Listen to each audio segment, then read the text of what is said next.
From NBC News, Florida's public schools will now teach students that some black people benefited from slavery because it taught them useful skills, part of new African American history standards approved Wednesday that were blasted by a state teachers union as a quote-unquote step backward. The Florida State Board of Education's new standards includes controversial language about how slaves developed skills which, in some instances, could be applied for their personal benefit, according to a 216-page document about the state's 2023 standards in social studies posted by the Florida Department of Education. Other language that has drawn the ire of some educators and education advocates includes teaching about how black people were also perpetrators of violence during race massacres. There's no beating around the bush with this. This is absolutely disgusting and shows how much of a vile shithole Florida is. This is instilling racist talking points into young and impressionable students,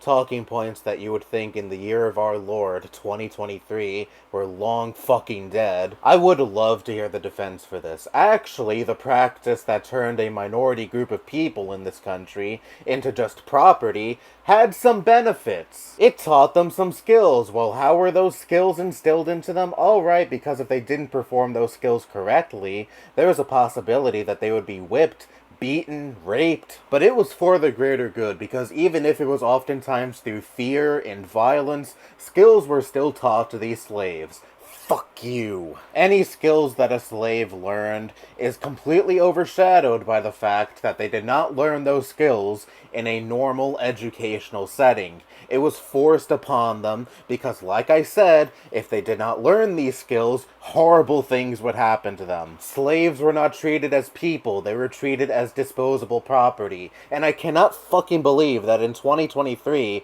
I have to fucking say this. What does this say to black children in Florida, who will be at the brunt of this disgusting rhetoric, besides just, well, if you were a slave, life wouldn't be 100% bad. There's some upsides to being treated as property. This is not educating children. This is instilling hatred into them by normalizing racist talking points that you would have thought people stopped using 100 fucking years ago to them. Because what else is the Florida education system propping these students up for, besides having dodgy views on race, by telling them shit like slavery in this country wasn't exactly a 100% bad force? There is nothing to be gained from that aside from viewing your black peers as lesser, even if it's unconsciously. Because this sets students up to think shit like, well, if my black classmates were slaves, that wouldn't be an ideal life, but it wouldn't be 100% bad. And that is almost certainly the goal of DeSantis and all of the other ghouls in Florida who concocted and approved this. They want to instill and normalize their twisted and hateful values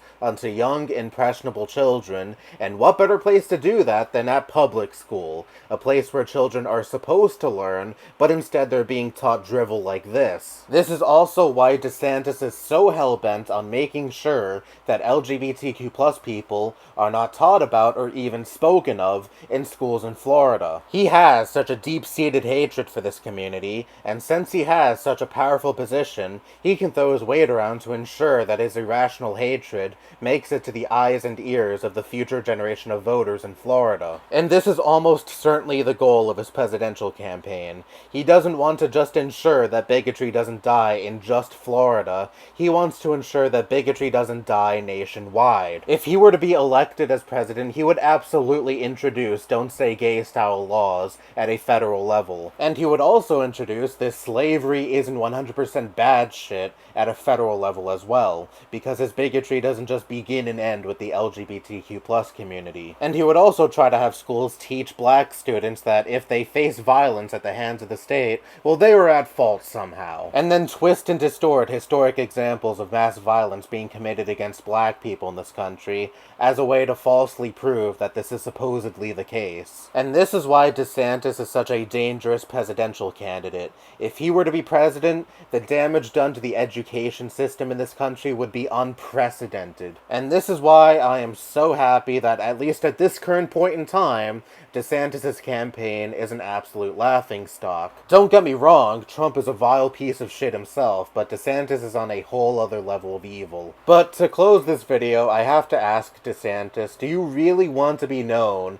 as the presidential candidate who tried to normalize slavery to children? Because who the fuck does that appeal to besides a very fringe and extreme sector of the Republican Party who are completely mask-off racist to the point where they say, yep, we gotta revert back to the times of slavery. I mean, those people no doubt exist. You can find them if you search certain dark corners of the internet, but they are nowhere near the majority of people who vote for the GOP. I don't think the Republican Party is ready to embrace the idea that slavery wasn't 100% bad. I mean, with the rate they're going with their brazen bigotry, they're definitely going to get there at some point, but I don't think they're there now. So again, DeSantis, I ask, who the fuck does this appeal to? Because winning the hearts of the fringe, mask-off sector of the Republican Party alone is not going to get you the presidency, and will turn most people off from you. And I guarantee you that that fringe, mask-off Nazi sector of the Republican Party is still overwhelmingly in favor of Trump, no matter how many videos depicting Nazi imagery your campaign retweets. But anyways, keep on flailing, DeSantis. Your presidential campaign is the gift that keeps on giving when it comes to unintentional comedy, and I hope you shoot yourself in the foot so much to the point where